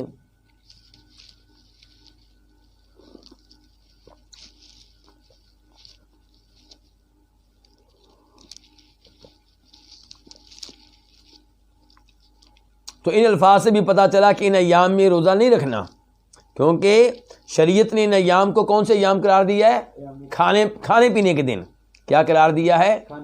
شریعت نے کہہ دیا کھانے پینے کے دن ہیں، تو ہم ان دنوں میں روزہ رکھ لیں تو پھر یہ نبی علیہ السلام کی حدیث کے خلاف ہوگا۔ البتہ وہ روزہ رکھ سکتا ہے جس کو رخصت مل گئی ہے۔ وہ کون ہے؟ جو حج کر رہا ہے، حج تمتع، حج قران، اور قربانی کرنے کی استطاعت نہیں ہے، تو وہ 3 روزے حج میں رکھے گا۔ تو اگر وہ یعنی کہ 8 تاریخ 8 ذوالحجہ کا روزہ نہیں رکھ سکا، 7 ذوالحجہ کا روزہ نہیں رکھ سکا، ان ایام میں نہیں رکھ سکا، تو پھر ان ایام میں وہ روزے رکھ لے، یعنی کہ 11، 12، 13 کو۔ یہاں پہ سوال ہے ایام تشریق کتنے ہیں؟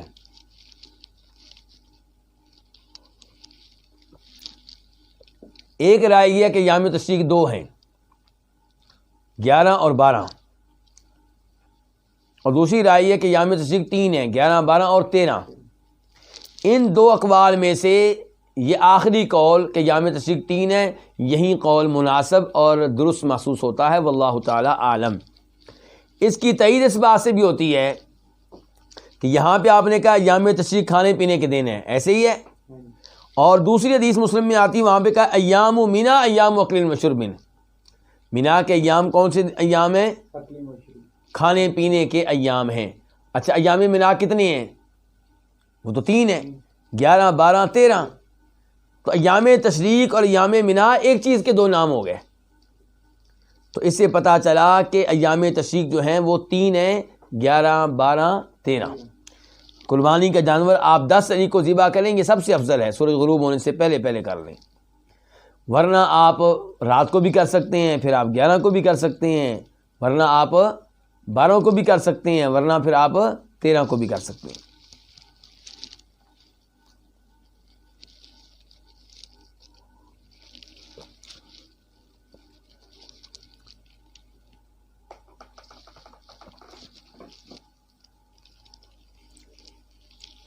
باب نمبر 5، باب کراہت صیام الجمعۃ منفردا، صرف جمعہ کا روزہ رکھنا یہ کیا ہے؟ یہ مکروہ ہے، ناپسندیدہ عمل ہے کہ آپ صرف جمعہ کا روزہ رکھیں۔ ہاں اگر آپ جمعرات جمعہ کا رکھیں تو کوئی حرج نہیں ہے، جمعہ اور 7 ہفتے کا رکھ لیں تو انشاءاللہ کوئی حرج نہیں ہے، لیکن صرف جمعے کے دن کا روزہ رکھنا یہ کیا ہے؟ یہ مکروہ ہے۔ آپ دیکھیں میری اور آپ کی عقل کیا کہتی ہے کہ جمعہ بڑا خاص دن ہے، اس دن روزہ رکھنا چاہیے، لیکن شریعت کیا کہتی ہے کہ خصوصی طور پہ جمعے کے دن کا روزہ رکھنا یہ اس کی اجازت نہیں ہے۔ حدیث نمبر 742 742 قاف، اس حدیث کو اپنی اپنی کتب میں جگہ دینے والے امام کون ہیں؟ امام بخاری اور امام مسلم۔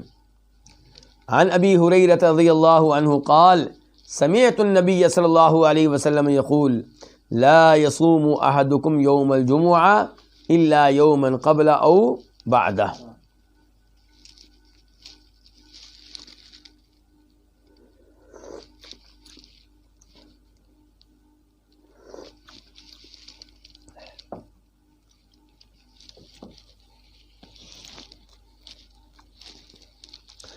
جناب ابو ہریرہ سے روایت ہے، وہ کہتے ہیں کہ میں نے نبی صلی اللہ علیہ وسلم سے سنا، آپ فرما رہے تھے لا یصوم احدکم یوم الجمعہ، تم میں سے کوئی بھی جمعہ کے دن کا روزہ نہ رکھے، الا یوما قبلا، مگر یہ کہ ایک دن اس سے پہلے ہو، کس سے؟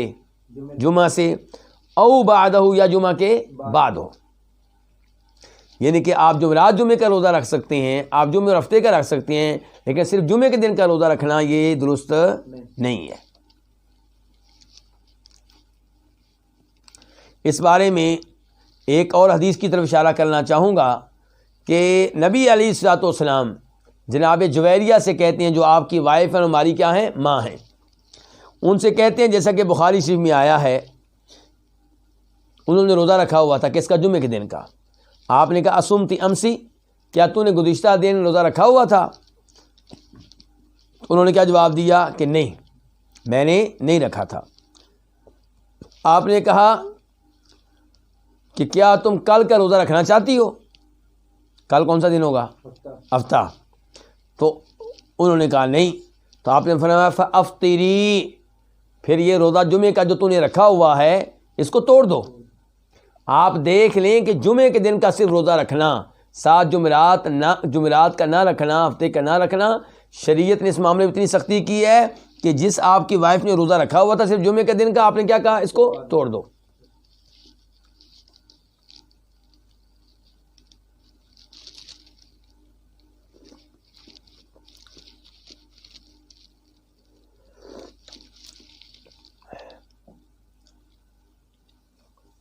البتہ جمعہ کے دن کا روزہ وہ بھی رکھ سکتا ہے جو پہلے سے روزے رکھتا آ رہا ہے اور اب اس کا روزہ بن رہا ہے جمعہ کے دن۔ مثال کے طور پہ ایک آدمی کے روزے رکھنے کی ترتیب کیا ہے؟ ایک دن روزہ رکھنا اور ایک دن نہ رکھنا۔ اب اس نے بدھ کا روزہ رکھا ہوا تھا، جمعرات کا ناغہ کیا، اب کیا آ گیا؟ جمعہ آ گیا، تو ایسے آدمی کو یہ روزہ رکھنے کی انشاءاللہ اجازت ہے۔ اس بارے میں ایک حدیث کے الفاظ آپ کے سامنے رکھوں گا، جسے امام مسلم اپنی صحیح میں بیان کرتے ہیں، نمبر ہے 1144 1144۔ آپ فرماتے ہیں لا تختصوا لیلۃ الجمعۃ بقیام من بین اللیالی، صرف جمعہ کی رات، یعنی کہ جمعرات، آج جمعرات ہے، جو رات آئے گی جمعہ کی رات اسے خاص کر لینا قیام کے لیے، رات کے نوافل کے لیے، تہجد کے لیے، تو آپ نے کہا یہ کام نہ کرو۔ پھر کہا اور ایسے ہی جمعہ کے دن روزہ نہ رکھو سوائے اس آدمی کے کہ جس کا روزہ جمعہ کے دن آ رہا ہے، اس کی اپنی کسی ترتیب کی وجہ سے اس نے جمعے کا قصد نہیں کیا، جمعے کا خاص ارادہ نہیں کیا، تو اس کو رکھنے کی اجازت ہے۔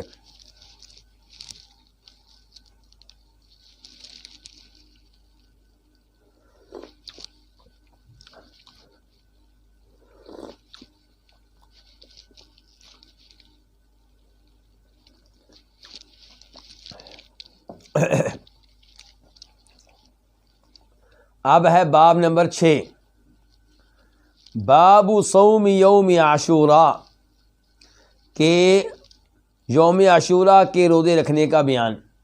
عاشوراء کس کو کہتے ہیں؟ 10 کو۔ یوم عاشوراء محرم کی 10 تاریخ کو کہتے ہیں، اگرچہ کچھ علماء کرام نے اس سے اختلاف کیا ہے۔ عاشوراء کس سے ہے؟ عشرہ سے، 10 سے۔ تو عاشوراء کا لفظی معنی جو ہے اس سے واضح طور پہ پتہ چل رہا ہے کہ عاشوراء 10 تاریخ کو کہتے ہیں۔ عاشوراء کس کو کہتے ہیں؟ لیکن کئی لوگ کہتے ہیں کہ نہیں جی، عاشوراء اب ہم 9 تاریخ کو کہیں گے، نبی علیہ السلام کی صحابی عبداللہ بن عباس کی ایک روایت کی وجہ سے۔ بہرحال اس کا شاید میں آگے تذکرہ کروں، فی الحال آتے ہیں باب کی طرف کہ یوم عاشوراء کا روزہ۔ حدیث نمبر ہے 743، 743۔ قاف، اس حدیث کو روایت کرنے پہ اتفاق ہو گیا کس کا؟ امام بخاری کا اور امام مسلم کا۔ عن عائشہ رضی اللہ عنہا قالت، ام المؤمنین عائشہ رضی اللہ عنہا سے روایت ہے، وہ کہتی ہیں کان یوم عاشوراء تصومہ قریش فی الجاہلیہ، یوم عاشوراء یہ وہ ہے جس کا قریشی روزہ رکھا کرتے تھے زمانہ جاہلیت میں، زمانہ کفر میں، یعنی کہ پہلے سے قریشی اس کا روزہ رکھتے چلے آ رہے ہیں۔ وہ کیوں رکھتے تھے؟ کیا وجہ ہے جی اس کی؟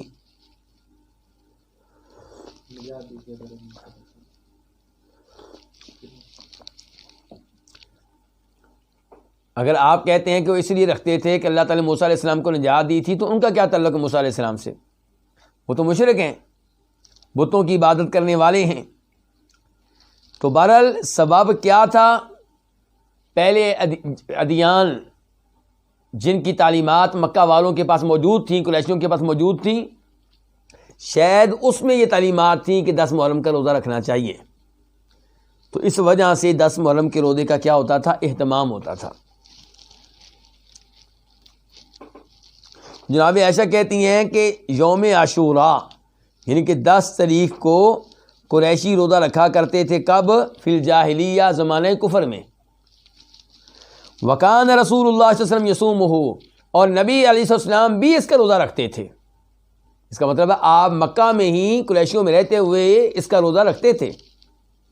فلما قدم المدینہ، جب آپ مدینہ آئے تو صامہ، آپ نے اس دن کا روزہ رکھا، وامر بصیامہ، اور اس دن کے روزے رکھنے کا حکم بھی دیا۔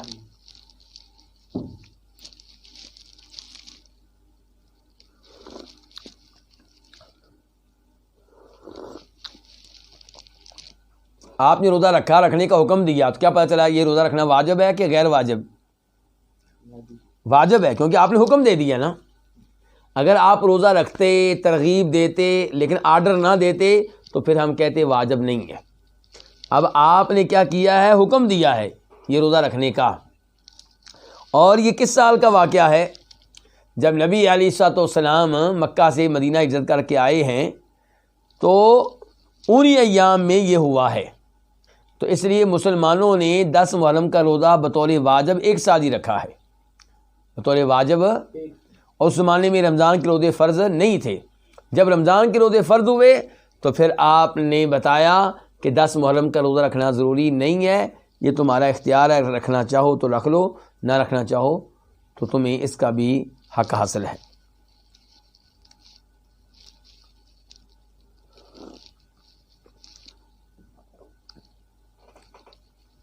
فلما فرض رمضان، جب رمضان فرض ہو گیا، ان کے رمضان کے روزے فرض ہو گئے، ترک یوم عاشوراء، تو آپ نے 10 محرم کو، 10 تاریخ کو ترک کر دیا۔ ترک کرنے سے مراد کیا ہے؟ اس کے وجوب کو ترک کر دیا۔ پہلے آپ حکم دیتے تھے، اب آپ نے حکم دینا چھوڑ دیا۔ فمن شاء صامہ، تو جو چاہتا اس کا روزہ رکھ لیتا، ومن شاء ترکہ، اور جو چاہتا اس کا روزہ ترک کر دیتا۔ کس کا روزہ؟ عاشوراء کا، 10 محرم کا۔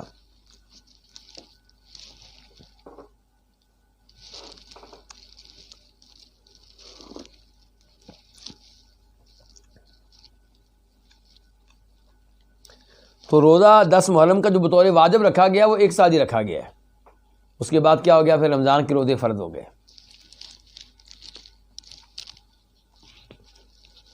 اب ہم بڑھتے ہیں حدیث نمبر 744 کی طرف.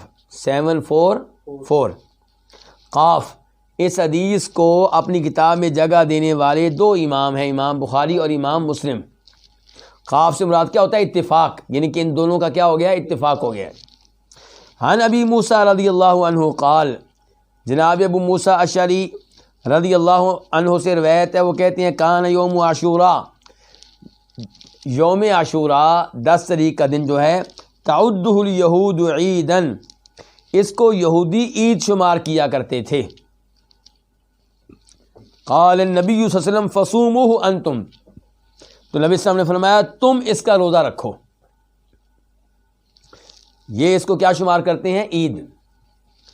اور یہ پوری حدیث جو ہے میں آپ کے سامنے رکھنا چاہوں گا تاکہ مفہوم صحیح معنوں میں ہم جان لیں. پوری حدیث جو ہے اس طرح ہے کہ ابو موسیٰ اشعری کہتے ہیں کہ خیبر والے یہودی، کون سے یہودی؟ خیبر والے یہودی جو ہیں وہ 10 تاریخ کا روزہ رکھتے تھے اور اس دن کو بطور عید مناتے تھے. تو نبی صلی اللہ علیہ وسلم نے فرمایا کہ تم اس دن کا روزہ رکھو. یہ مسلم شریف ہے، حدیث نمبر 1131، 1131. تو اس سے کیا پتہ چلا کہ یہودی لوگ، خیبر کے جو یہودی ہیں، وہ 10 محرم کو بطور عید بھی مناتے تھے، ساتھ ساتھ روزہ بھی رکھتے تھے. یعنی کہ ان کے ہاں یہ تھا کہ عید بھی ہے، روزہ بھی ہے. ہماری باری کیا آئی کہ عید کے دن روزہ رکھنے کی اجازت نہیں ہے.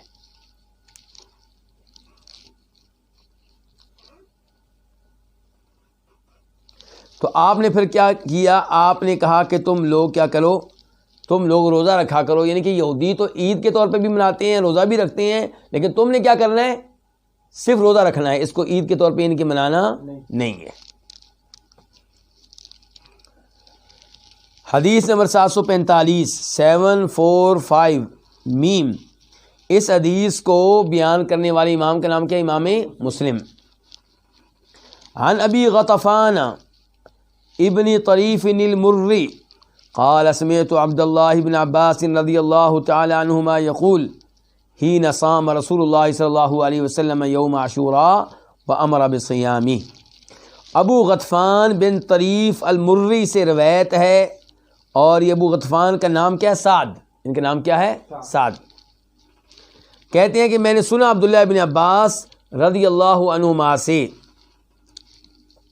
یقول، وہ کہہ رہے تھے کہ حین صام رسول اللہ صلی اللہ علیہ وسلم، جب روزہ رکھا اللہ کے رسول صلی اللہ علیہ وسلم نے یوم عاشوراء کا، اور اس کے رکھنے کا حکم بھی دیا، وامر بصیام، اس کے روزہ رکھنے کا حکم بھی دیا. تو قالوا، انہوں نے کہا، یا رسول اللہ، اللہ کے رسول، انہ یوم تعظمہ الیہود والنصارى، یہ وہ دن ہے جس کی تعظیم کرتے ہیں کون؟ یہودی اور عیسائی. تو اللہ کے رسول صلی اللہ علیہ وسلم نے فرمایا فَإِذَا كَانَ الْعَامُ الْمُقْبِلُ، جب آئندہ سال آئے گا، ہوگا، تو انشاءاللہ ہم 9 تاریخ کا روزہ رکھیں گے. قال، راوی کہتے ہیں کون؟ عبداللہ بن عباس. فَلَمْ يَأْتِ الْعَامُ الْمُقْبِلُ، آئندہ سال نہیں آیا یہاں تک کہ اللہ کے رسول علیہ السلام فوت ہو گئے.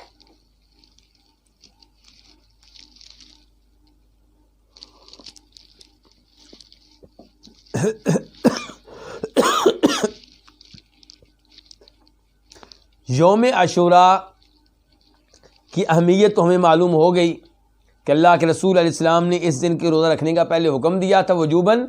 اب بھی آپ کا حکم برقرار ہے، لیکن وجوباً نہیں بلکہ استحباباً، کہ یہ روزہ رکھنا آج بھی افضل ہے، سنت ہے اور ثواب ملے گا، لیکن اب یہ روزہ رکھنا واجب نہیں ہے.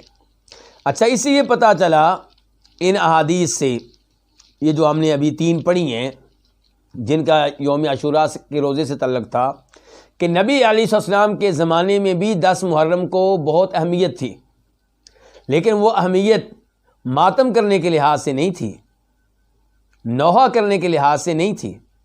وہ اہمیت کیا تھی؟ کہ یہ دن روزہ رکھنے کا دن ہے، یہ دن روزہ رکھنے کا دن ہے. اور آپ دیکھ لیں کہ آپ کے چچا سید الشہداء امیر حمزہ شہید ہوئے، اور ان کے جسم کے ساتھ بہت برا سلوک کیا گیا، ان کے جسم کے اعضاء کو کاٹا گیا، ناک کو، کان کو، اس کے باوجود آپ علیہ السلام نے ان کے یوم شہادت کو ماتم کے طور پہ نہیں منایا، غم کے طور پہ نہیں منایا۔ تو 10 محرم اسلام میں اس کی کیا حیثیت ہے؟ یہ روزہ رکھنے کا دن ہے۔ یہ وہ دن ہے جس دن اللہ تعالیٰ نے موسیٰ علیہ السلام کو اور ان کے ساتھیوں کو فرعون اور فرعون کے حواریوں سے کیا دی تھی؟ نجات دی تھی۔ تو موسیٰ علیہ السلام نے اس دن کا روزہ شکرانے کے طور پہ رکھا، تو مسلمان بھی اس کا روزہ رکھتے رہے، لیکن اس وقت تک جب تک کہ یہودیوں کی مخالفت سے روکا نہیں گیا تھا۔ پھر آپ کی زندگی کے آخری سالوں میں یہ اصول ہو گیا کہ یہودیوں اور عیسائیوں کی کیا کی جائے؟ مخالفت کی جائے، مذہبی امور میں ان کی کیا کی جائے؟ مخالفت کی جائے۔ تو آپ نے کہا میں زندہ رہا تو میں کس طریقے کا روزہ رکھوں گا؟ 9 کا۔ اب آپ نے 9 کا روزہ نہیں رکھا، اس سے پہلے آپ کیا ہو گئے؟ فوت ہو گئے۔ اب 9 طریقے روزے کا کیا حکم ہے؟ کیا ہم یہ روزہ رکھیں گے؟ جی ہاں بالکل رکھیں گے۔ کیوں؟ کیونکہ اللہ کے رسول نے فرمایا تھا کہ میں زندہ رہا تو میں 9 طریقہ روزہ رکھوں گا، بلکہ کہا تھا لازمی طور پہ رکھوں گا۔ تو ہمیں چاہیے کہ ہم 9 طریقہ روزہ رکھیں، لیکن کیا صرف 9 کا رکھا جائے گا یا 9 اور 10 دونوں کا رکھا جائے گا؟ تو اس سوال کا جواب یہ ہے کہ 9 کا اس لیے رکھا جائے گا کہ اللہ کے رسول نے فرمایا تھا کہ میں زندہ رہا تو 9 طریقہ رکھوں گا، اور 10 کا اس لیے رکھا جائے گا کہ 10 طریقہ روزہ آپ نے مسلسل رکھا۔ صحابہ کرام کو شروع میں وجوبی طور پہ حکم دیا، بعد میں وجوب ختم ہو گیا، آپ کی ترغیب باقی رہی۔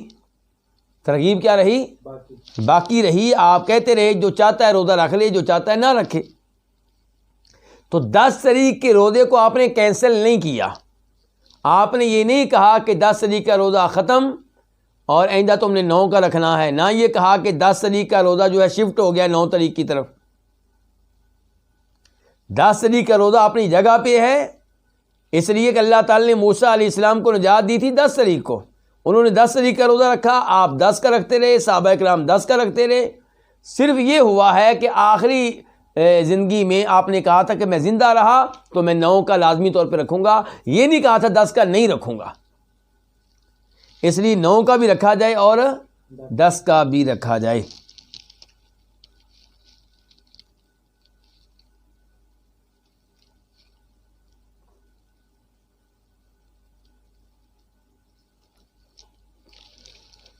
تو یہ تھی 3 احادیث جن کا 10 محرم کے روزے سے تعلق ہے۔ اب ہم بڑھتے ہیں اگلے باب کی طرف، وہ کیا؟ باب نمبر 7، باب صیامی 3 ایام من کل شہر وغیرہا۔ اس باب میں کیا ہے کہ ہر مہینے کے 3 دنوں کا روزہ رکھنا، وغیرہا اور ان کے علاوہ کا بھی، ہر مہینے کے 3 دنوں کا اور 3 دنوں کے علاوہ کا بھی کیا کرنا؟ روزہ رکھنا۔ ان کے اس بارے میں کیا حدیث ہے شریعت، اس بارے میں کیا کہتی ہے، یہ مطلب ہے۔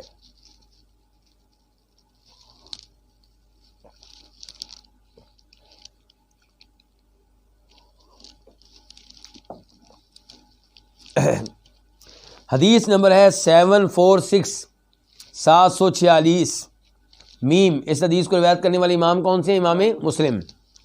عن معاذۃ العدویہ، روایت ہے معاذہ عدویہ سے، اور یہ کون ہے؟ پورا نام کیا ہے؟ معاذہ بنت عبداللہ۔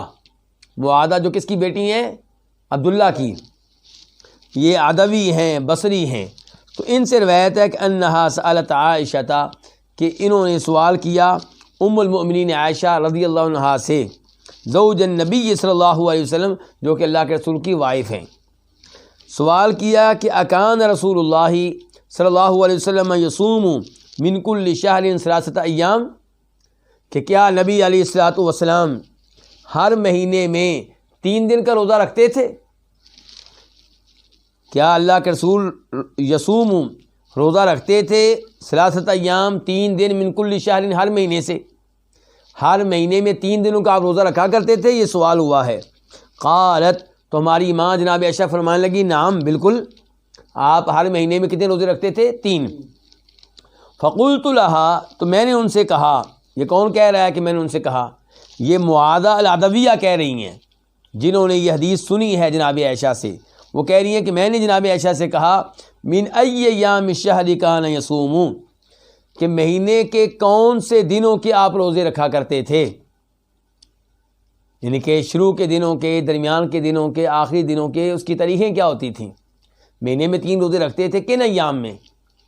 قالت، جناب عائشہ کہتی ہیں لم یکن یبالی من ای ایام الشہر یصومون، آپ اس بات کی پرواہ نہیں کرتے تھے کہ آپ مہینے کے کون سے ایام کے روزے رکھ رہے ہیں۔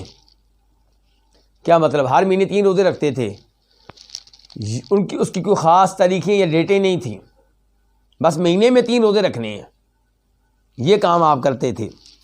تو یہ جناب عائشہ نے بات کہی ہے اپنے علم کے مطابق، لیکن ہمارے پاس ایک اور روایت ہے جسے امام ترمذی اور نسائی نے اپنی اپنی کتب میں جگہ دی ہے، شیخ البانی نے اس روایت کو حسن درجے کی قرار دیا ہے۔ اس میں ابو ذر کہتے ہیں کہ نبی علیہ السلام نے ابو ذر سے کہا تھا کہ جب تم کسی مہینے کے روزے رکھنے لگو تو فصم 13، 13 تاریخ کا روزہ رکھو، 14 تاریخ کا اور 15 تاریخ کا، یعنی کہ چاند کے مطابق اسلامی مہینے کی جو 13 تاریخ ہے اس کا روزہ رکھو، 14 تاریخ کا، 15 تاریخ کا، جن کو کیا کہتے ہیں؟ یام بیض، ان کو کیا کہا جاتا ہے؟ یام بیض، یعنی کہ یہ وہ دن ہیں جن دنوں میں روشنی ہوتی ہے، چاند پورا نکل رہا ہوتا ہے، رات کو صحیح روشنی ہوتی ہے، چاندنی ہوتی ہے، تو یام بیض کہا گیا ان کو۔ تو یہ ہے جی، ہر مہینے 3 روزے رکھنے ہیں، آپ مہینے میں کبھی بھی رکھ سکتے ہیں، جیسا کہ جناب عائشہ نے کہا اللہ کے رسول علیہ السلام کے بارے میں، لیکن آپ اگر یہ ایام بیض میں رکھیں تو زیادہ بہتر ہے۔ کن میں رکھیں؟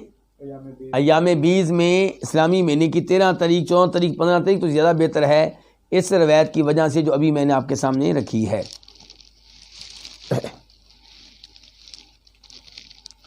اب ہے باب نمبر 8، باب فضل الصیام فی سبیل اللہ، اللہ کی راہ میں روزے رکھنے کی فضیلت۔ اللہ کی راہ میں سے یہاں مراد جہاد ہے، ایک طرف آپ جہاد کریں، ساتھ آپ روزہ رکھیں، تو اس کی کیا فضیلت ہے، کیا شان ہے، کیا مقام ہے۔ اور کچھ علماء کرام کا موقف یہ ہے کہ فی سبیل اللہ سے مراد یہاں پہ صرف جہاد نہیں ہے، بلکہ اللہ کی راہ میں یعنی کہ آپ روزہ رکھیں، یعنی کہ اللہ کو خوش کرنے کے لیے، اللہ تعالیٰ کی رضا حاصل کرنے کے لیے یہ مراد ہے۔ تو بہرحال باب کیا ہے؟ اللہ کی راہ میں روزے رکھنے کی فضیلت، اور فی سبیل اللہ سے مراد عام طور پہ کیا لیا گیا ہے؟ جہاد۔ حدیث نمبر 747، 747 قاف، اس حدیث کو اپنی اپنی کتب میں جگہ دی ہے کنہوں نے؟ امام بخاری نے اور امام مسلم نے۔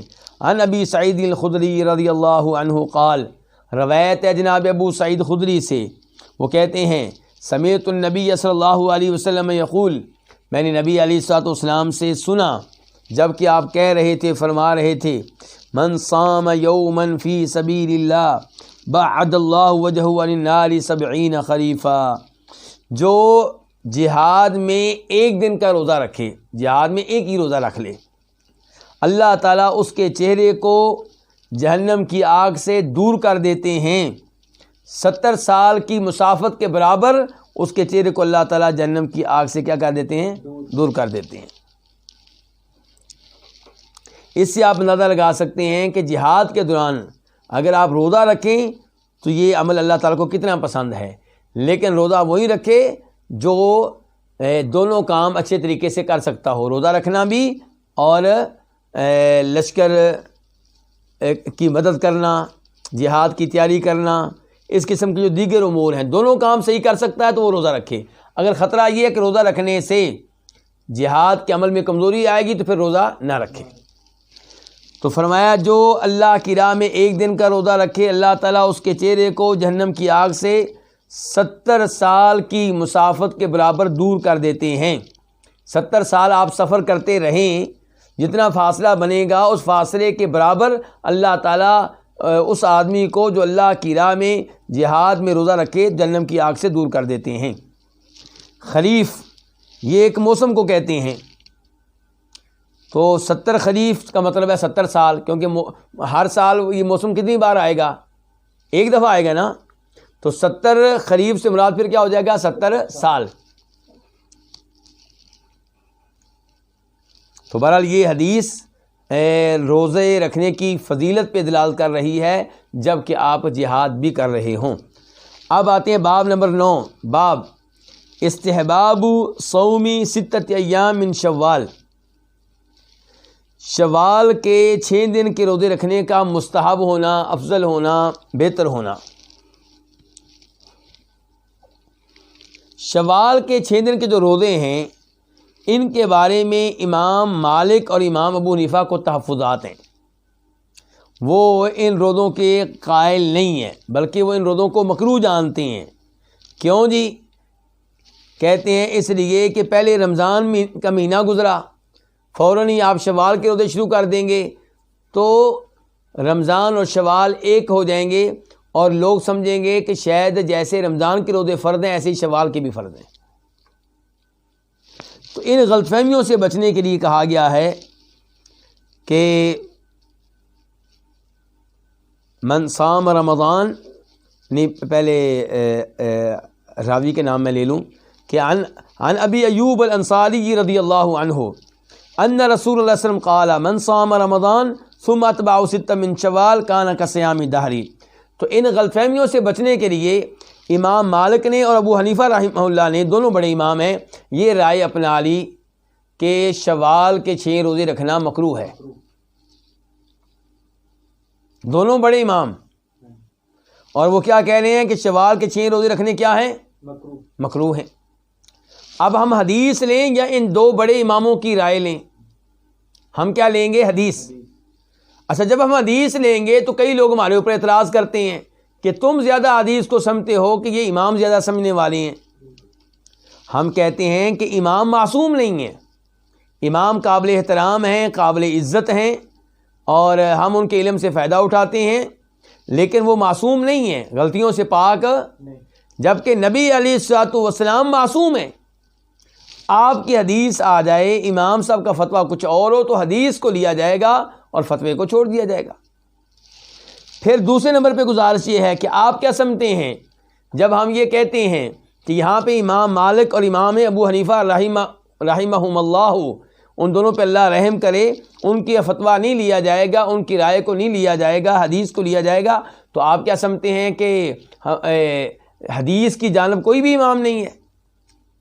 نہیں، آپ امام شافعی، امام احمد سے پوچھیں گے تو وہ حدیث کے ساتھ کھڑے ہوں گے، ان کا موقف یہ ہوگا کہ بالکل یہ 6 روزے رکھنے چاہیے۔ تو جب ہم کہتے ہیں کہ حدیث کو کسی امام کی رائے سے یعنی کہ اوپر رکھا جائے اور امام کی رائے نیچے ہوگی، حدیث کو آپ سپریم لا بنائیں گے، مقدم کریں گے، تو اس کا مطلب قطعاً یہ نہیں ہوتا کہ حدیث والی جانب امام کوئی بھی نہیں ہے اور ہم تنہا ہیں اس معاملے میں، ایسی بات نہیں ہوتی، ادھر بھی امام ہوتے ہیں، لیکن ہم نے دیکھنا اماموں کی طرف نہیں ہے۔ جب حدیث آ جائے تو ہم نے کی طرف دیکھنا ہے؟ حدیث کی طرف دیکھنا ہے۔ اب دیکھیں یہاں پہ امام مالک نے بہت بڑی بات کہہ دی ہے۔ امام مالک کہتے ہیں کہ میں نے اہل علم کو روزہ رکھتے ہوئے نہیں دیکھا ان 6 دنوں کا، لیکن ہمارے پاس صاف صاف حدیث ہے۔ وہ کیا ہے؟ ابو ایوب انصاری سے روایت ہے کہ بے شک رسول اللہ صلی اللہ علیہ وسلم نے فرمایا من صام رمضان، جس نے رمضان کے روزے رکھے، ثم اتبعہ 6 من شوال، پھر اس کے بعد، کس کے بعد؟ رمضان کے روزوں کے بعد شوال کے 6 روزے رکھے، کان کصیام الدہر، تو اس کا یہ عمل ایسے ہوگا گویا کہ اس نے پوری زندگی کے روزے رکھے ہیں۔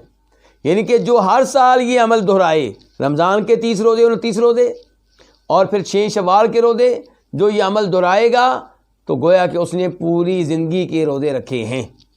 کیسے جی؟ میں نے پہلے بھی بتایا تھا کہ شریعت نے کیا اصول دیا؟ ہر نیکی 10 کے برابر ہے۔ جب آپ رمضان کے 30 روزے رکھیں گے تو اب 30 کو 10 سے ضرب دیں، کتنے ہو جائیں گے؟ 300۔ کیا ہو جائیں گے؟ آپ نے جب 30 رمضان کے روزے رکھے تو اللہ کی رحمت دیکھیے، اجر و ثواب کے لحاظ سے ایسے ہے گویا کہ آپ نے 300 روزے رکھے ہیں۔ جب شوال کے 6 رکھیں گے تو 6 کو اب 10 سے ضرب دیں، کتنے ہو جائیں گے؟ 60۔ تو گویا کہ آپ نے 360 دنوں کے روزے رکھے ہیں، ہر سال یہ عمل کریں گے تو آپ کے لیے تو پھر یہی لکھا جائے گا نا کہ آپ نے پوری زندگی روزے رکھے ہیں۔ حالانکہ پوری زندگی کے روزے رکھنے ممنوع ہیں، روزانہ روزہ رکھنے کی اجازت نہیں ہے، لیکن اس انداز سے آپ روزے رکھیں تو آپ کو پوری زندگی کے روزے رکھنے کا ثواب مل جائے گا۔ تو شوال کے روزوں کی اہمیت بہت زیادہ ہے، ان کا اہتمام کرنا چاہیے۔ یہ روزے آپ الگ الگ بھی رکھ سکتے ہیں، ایک ساتھ بھی رکھ سکتے ہیں۔ یہ روزہ آپ عید کے اگلے دن سے شروع کر سکتے ہیں۔ یکم شوال کو تو عید ہوگی نا، تو 2 شوال سے آپ یہ روزہ شروع کر سکتے ہیں۔ وقفے سے رکھیں یا ایک ساتھ رکھیں، یہ آپ پہ ہے۔ اس کے بعد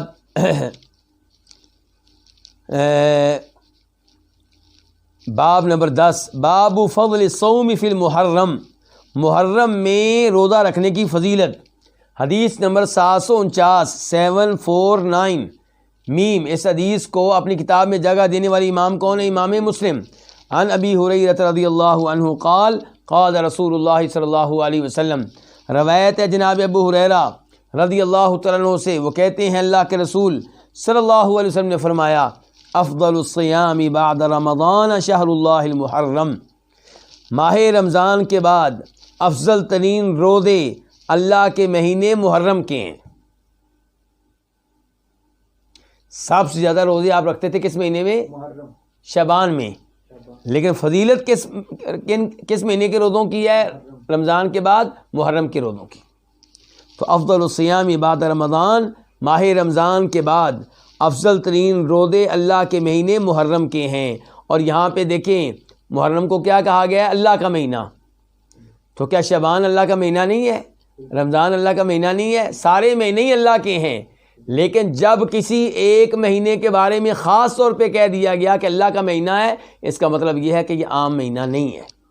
اللہ نے اس مہینے کو فضیلت دینے کے لیے، عظمت بخشنے کے لیے اس کی نسبت اپنی ذات کی طرف کر دی ہے۔ یہ ایسی جیسے ہر مسجد کیا ہے؟ بیت اللہ اللہ کا گھر ہے، لیکن جس کو خصوصی طور پہ ہم بیت اللہ کہتے ہیں وہ کون سا ہے؟ جو مکہ میں ہے۔ حالانکہ ہر مسجد اللہ کا گھر ہے، لیکن جس کو خاص طور پہ کہا گیا بیت اللہ وہ کون سا ہے؟ جو مکہ میں ہے، مسجد حرام ہے جو۔ تو اس سے پتہ چلا کہ وہ بیت اللہ جو ہے وہ اللہ کا گھر عام گھر نہیں ہے، خاص گھر ہے، جس کو اللہ نے اپنی طرف منسوب کر دیا ہے اور کہا کہ یہ میرا گھر ہے۔ تو یہاں پہ جب کہا گیا اللہ کے مہینے محرم، تو یہ چیز دلالت کر رہی ہے محرم کی فضیلت پہ۔ وَأَفْضَلُ الصَّلَاةِ بَعْدَ الْفَرِيضَةِ، اور فرض نماز کے بعد افضل ترین نماز کون سی ہے؟ صلاۃ اللیل، رات کی نماز، رات کا قیام، تہجد کی نماز، تراویح کی نماز۔ یہاں پہ یہ ہے کہ کیا رات کی نماز جو ہے یہ جو سنتیں ادا کی جاتی ہیں ان سے بھی افضل ہیں؟ رات کی نماز، تہجد کی نماز سنتوں سے افضل ہے۔ زور کی سنتیں، مثال کے طور پہ مغرب کی سنتیں، عشاء کی سنتیں، تو اس میں علماء کرام میں اختلاف ہے، اور راجح موقف یہی لگتا ہے کہ تہجد کی نماز سنتوں سے بھی افضل ہے، کیونکہ یہاں پہ کیا کہا گیا؟ وَأَفْضَلُ الصَّلَاةِ بَعْدَ الْفَرِيضَةِ، فرض نماز کے بعد جو افضل ترین نماز ہے وہ کون سی ہے؟ رات کی نماز ہے۔ تو اس سے پتہ چلا کہ جو فرض نماز ہے پہلے اس کا نمبر ہے۔ ایک آدمی فرض نماز نہ پڑھے، اس کے علاوہ نفل پڑھتا رہے، تہجدیں پڑھتا رہے، تو اس کا یہ عمل غلط ہوگا۔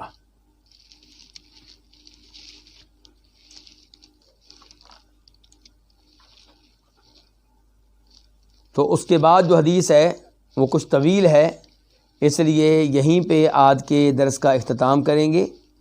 اللہ رب العزت سے دعا ہے کہ اللہ تعالی ہمیں اپنے نبی علیہ السلام کی احادیث سمجھنے کی توفیق عنایت فرمائے، اور اللہ رب العزت ہمیں ان احادیث پہ عمل کرنے کی توفیق عنایت فرمائے، اور ان احادیث کا پیغام دوسروں تک پہنچانے کی توفیق بخشے، اور اللہ تعالی ہمارے لیے دین کے علم کی راہیں آسان فرمائے، ہمارا سینہ کھول دے قرآن و حدیث کے لیے۔ اللہ تعالیٰ میرے ان تمام بھائیوں کے امور آسان فرمائے جو اس دورے میں شریک ہیں، اللہ ان کے رزق میں، ان کی اولاد میں برکتیں ڈالے، اور ان کی اولاد کو اللہ تعالیٰ نیک بنائے، قرآن کا حافظ بنائے، دین کا عالم بنائے، اور ہمارے وہ بھائی جو اس دورے کا اہتمام کر رہے ہیں، خصوصاً الہدایہ دعویٰ سینٹر جو خبر میں قائم ہے، سعودی عرب کے شہر خبر میں، جن کے زیر نگرانی یہ دورہ ہو رہا ہے، اور اس سینٹر کی طرف سے دورے میں نمائندگی کر رہے ہیں شیخ شمس الزمان حفظہ اللہ، تو وہ اور ان کے ساتھی روش بھائی، عبد المحسن بھائی، اور یہ دیگر جتنے بھی احباب ہیں جو اس معاملے میں تعاون کرتے ہیں، جن کا میں نے نام لیا وہ بھی، اور جن کا نام میں نے نہیں لیا، ان سب کی محنتیں اللہ قبول فرمائے، ہم سب کو اللہ تعالیٰ اخلاص دے، اور انشاءاللہ کل ملاقات ہوگی۔ وآخر دعوانا الحمدللہ رب العالمین۔